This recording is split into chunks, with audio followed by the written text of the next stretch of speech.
So we were studying about enzymes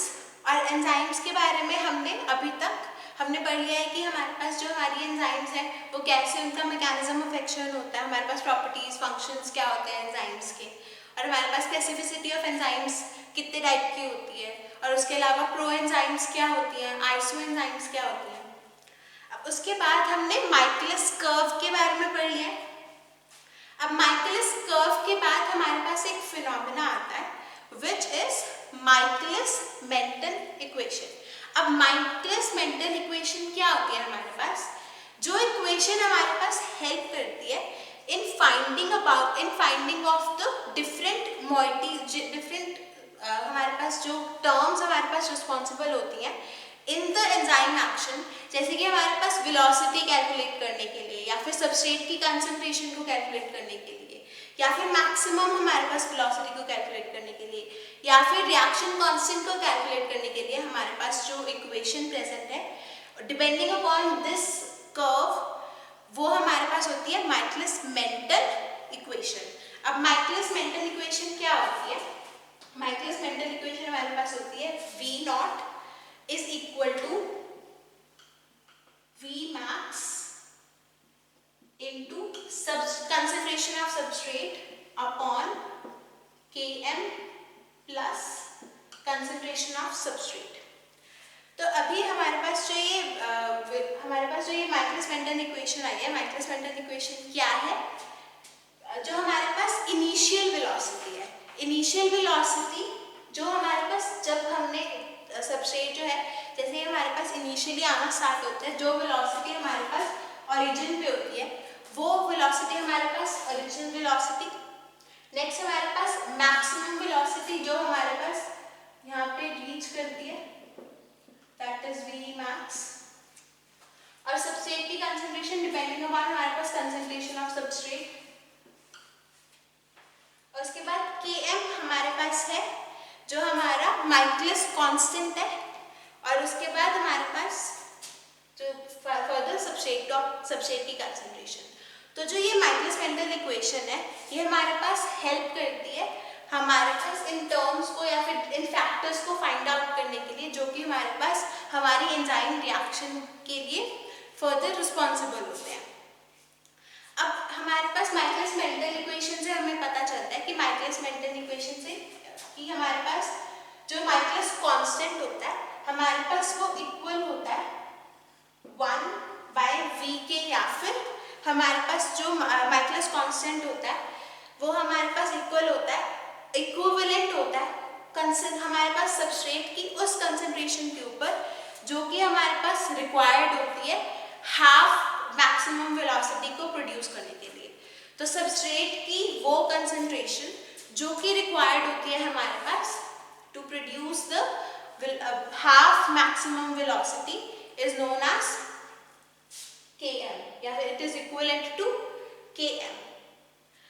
So Michaelis-Menten equation के अलावा अब हमारे पास देखा गया कि हमारे पास जो ये हमारा माइकलिस कर्व है इसके बहुत ज़्यादा ड्रॉबैक्स हैं, जैसे कि माइकलिस-मेंटन हमारे पास जो ये कर्व है इस कर्व से हम एक्यूरेट वैल्यू को कैलकुलेट नहीं कर सकते Km की, क्योंकि हमारे पास जो ये अप्रोक्सीमेशन की जाती है हमारे पास एक्यूरेट वैल्यू को हम Km की जो वेलोसिटी है वो हमारे पास चेंजिंग मोइटी है। तो हमारे पास यहाँ अगर ग्राफ के अंदर देखें तो यहाँ पे वेलोसिटी कुछ और है, यहाँ पे वेलोसिटी कुछ और है, यहाँ पे वेलोसिटी कुछ और है, तो उस हिसाब से जो हमारा माइकलिस कांस्टेंट है वो हमारे पास कैलकुलेट नहीं किया जा सकता। सेकेंड क्या ड्रॉबैक था हमारे पास माइकलिस कर्व का कि हमारे पास जो हमारी Vmax है, जो मैक्सिमम वेलोसिटी है उसको डिटरमाइन करना भी हमारे पास इट इज़ नॉट पॉसिबल, क्योंकि हमारे पास जो मैक्सिमम वेलोसिटी है वो धीरे धीरे करके हमारे पास अप्रोच हो रही है, हमारे पास एक्यूरेट मैक्सिमम वेलोसिटी जो है वो नहीं हमारे पास आती माइकलिस कर्व के अंदर। और उसके अलावा हमारे पास थर्ड क्या ड्रॉबैक होता है कि जो हमारा माइकलिस कर्व है उसके अंदर क्या होता है, हाइपरबोलिक कर्व होता है, इसके अंदर हमारे पास स्ट्रेट लाइन नहीं होती,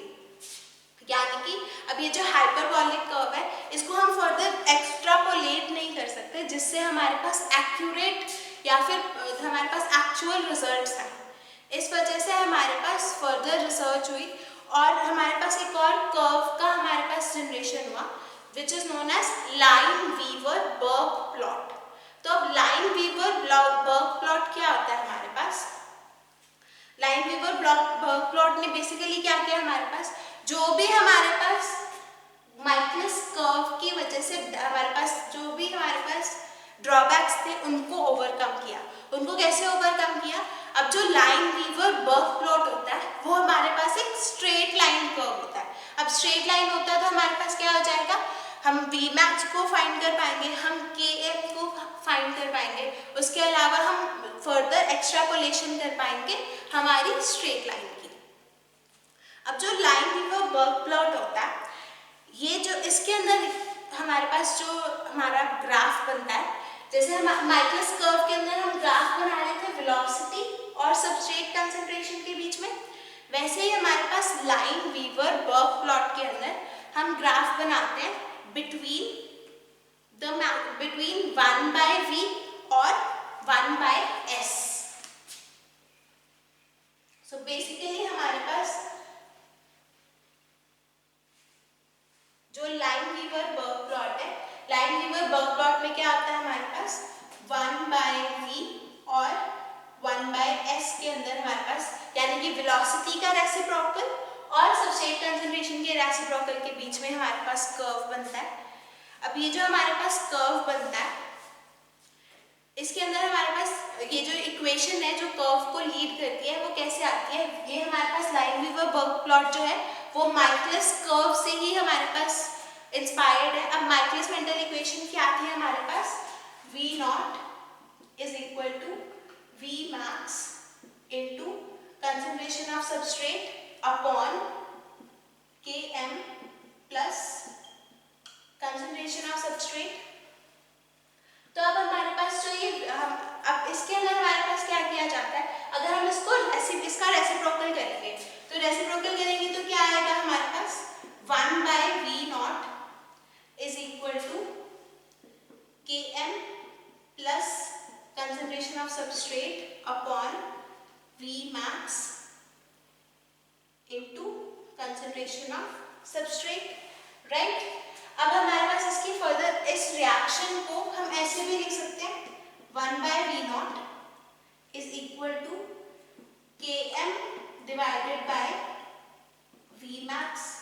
इनटू सबस्ट्रेट की कंसंट्रेशन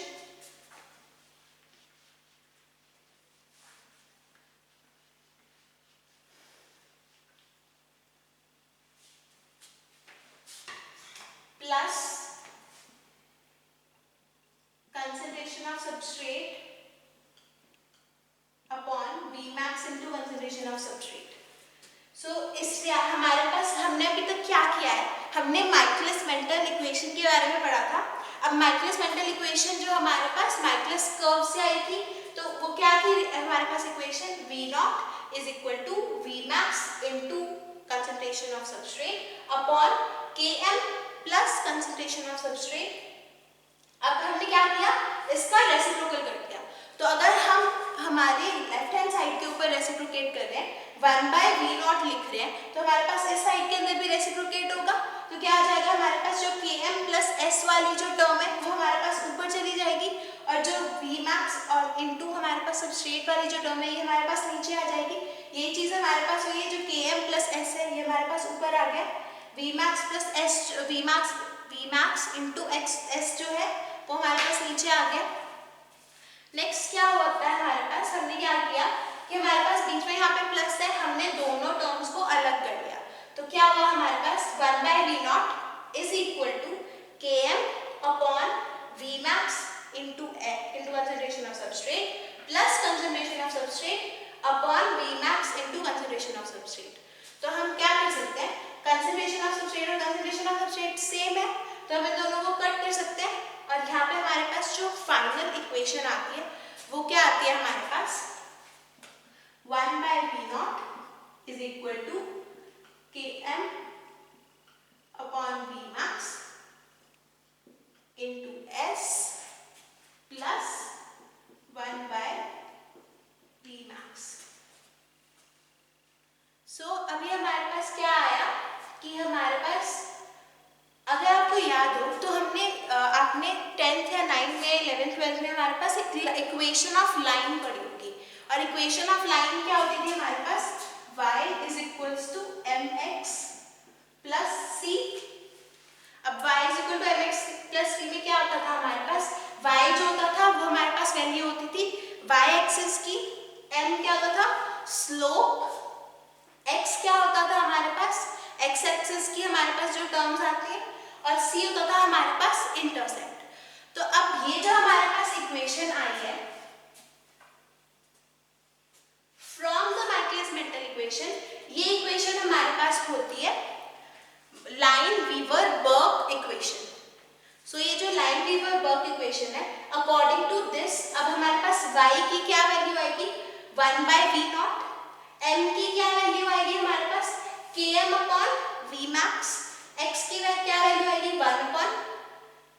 सबस्ट्रेट की कंसंट्रेशन, और c की क्या वैल्यू आएगी हमारे पास 1 डिवाइडेड बाय Vmax. तो अब हमारे पास जो लाइन वीवर बर्क जो हमारे पास प्लॉट होता है, वो हमने क्या पढ़ा था कि लाइन वीवर जो बर्क प्लॉट है वो हमारे पास स्ट्रेट लाइन होती है उसकी. तो हमारे पास जो ग्राफ आता है वो कैसा आता है हमारे पास 1 by v नॉट, और हमारे पास 1 by कंसंट्रेशन ऑफ s के बीच में हम प्लॉट बनाते हैं, और हमारे पास ये जो इक्वेशन आती, ये जो हमारे पास ग्राफ आता है वो क्या आता है एक स्ट्रेट लाइन ग्राफ आता है. अब इस ग्राफ के अंदर जो स्लोप होगी हमारे पास, हम स्लोप को कैसे कैलकुलेट करते हैं, जो हमारे पास स्लोप होगी वो किसके इक्वल होगी km अपॉन Vmax. उसके अलावा अब ये जो इंटरसेप्ट होगा जो हमने यहाँ पे पढ़ा कि प्लस c, जो ये इंटरसेप्ट है ये क्या होगा हमारे पास 1 डिवाइडेड बाय Vmax. और उसके अलावा हमारे पास जो x एक्सिस के ऊपर हमारे पास जो इंटरसेप्ट होता है वो क्या होता है -1 upon km.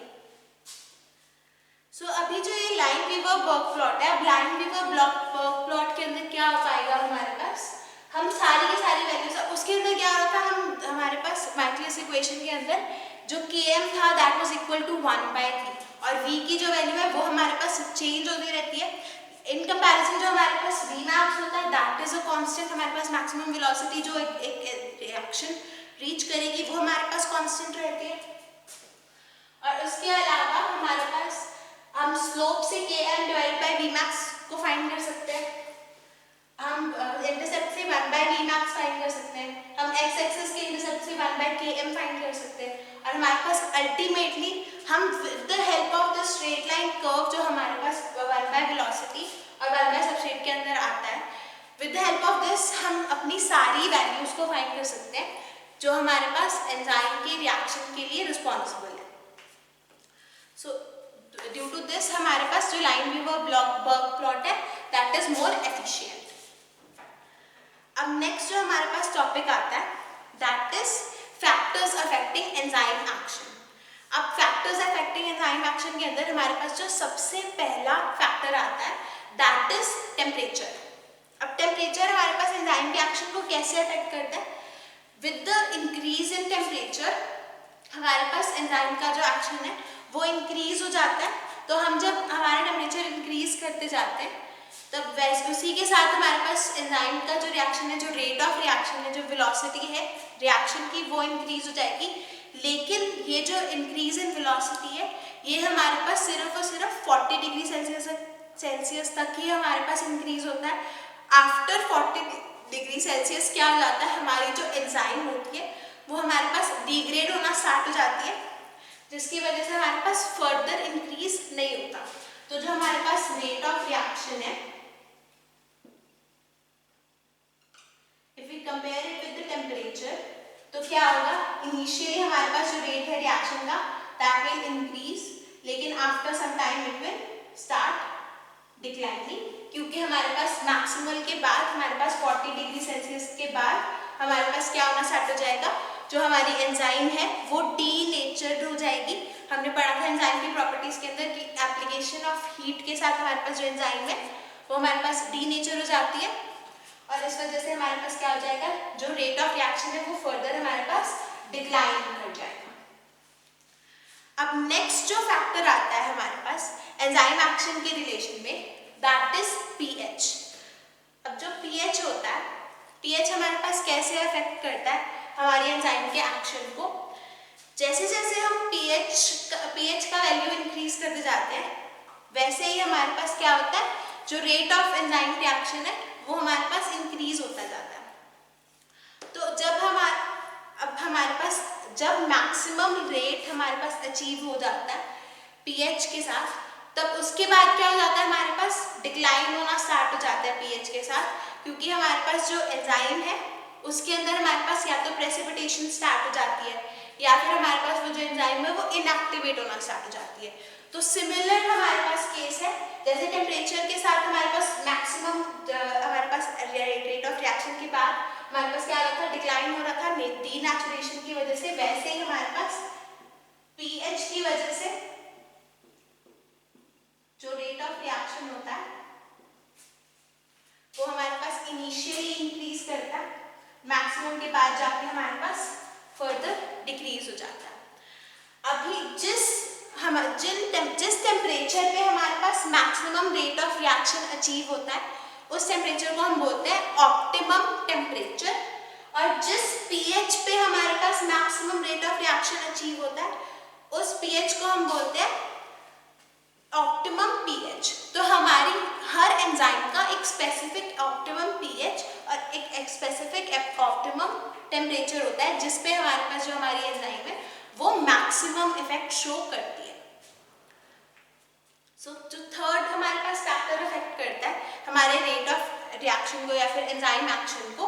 That is concentration of enzyme. जैसे जैसे हम एंजाइम की कंसंट्रेशन इंक्रीज करते जाएंगे वैसे ही हमारे पास रेट ऑफ रिएक्शन इंक्रीज होता जाएगा, लेकिन जो हमारे पास रेट ऑफ रिएक्शन है वो हमारे पास डिपेंड करेगा upon the concentration of substrate. अगर हमारे पास सारा का सारा जो सबस्ट्रेट है वो हमारे पास एंजाइम के साथ बाइंड कर गया, तो आफ्टर दैट हमारे पास फर्दर जो एंजाइम की कंसंट्रेशन के अंदर हम अगर इंक्रीज करेंगे तो हमारे पास फर्दर इफेक्ट नहीं पड़ेगा on the rate of reaction. उसके बाद हमारे पास नेक्स्ट आता है कंसंट्रेशन ऑफ सबस्ट्रेट। अब कंसंट्रेशन ऑफ सबस्ट्रेट के अंदर क्या आता है हमारे पास, सिमिलरली जैसे अभी हमने माइक्रोस कर्व के अंदर पढ़ा, initially with the increase in concentration of substrate, जैसे जैसे हम सबस्ट्रेट की कंसंट्रेशन को बढ़ाते जाएंगे वैसे वैसे हमारे पास एंजाइम का एक्शन जो है वो बढ़ता जाएगा, लेकिन कुछ टाइम के बाद जब हमारे पास